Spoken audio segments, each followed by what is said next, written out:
Did you know that it took all of human existence until the year 1800 for the world's population to reach 1 billion people? The second billion only took 130 years and was achieved in 1930. The third billion accelerated and was achieved in 1960. The fourth took 15 years, hitting the mark in 1974. And the fifth, only 13 years, back in 1987. Currently, the world's population sits at 7.7 billion, and based on current estimates, will increase by 14% to 9 billion by the year 2037.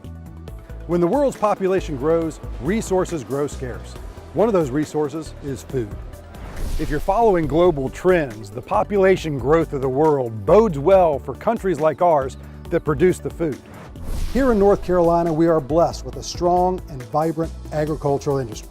Agriculture is North Carolina's #1 industry, with nearly 50,000 farming operations and an annual economic impact of $87 billion.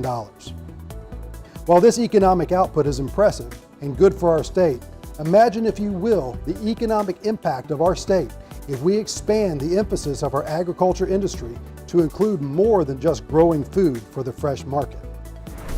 Some of the highest population growth areas we are seeing in the world today are in regions like Asia, Africa, and Central and South America, regions that struggle to keep pace with feeding their populations. By transitioning our state into the realm of food processing, we can grow, process, and distribute our food around the globe to feed the world. Take this can of green beans. Currently, our North Carolina farmers grow the beans that go into this can. The can sells in the store for about $1. Our farmers earn about 14 cents on the dollar on this can of beans.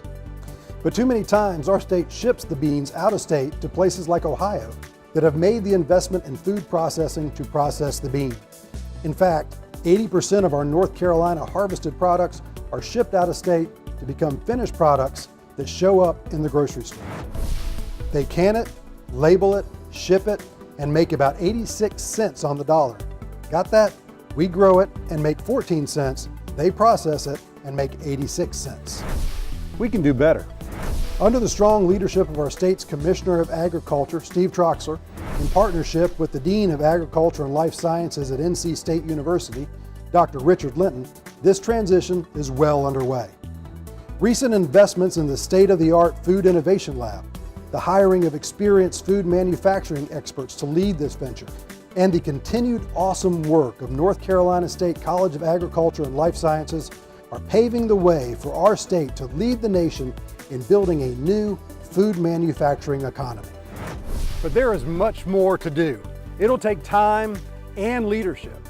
But how exciting is it that at this time in the history of the world, we are uniquely positioned to feed the world?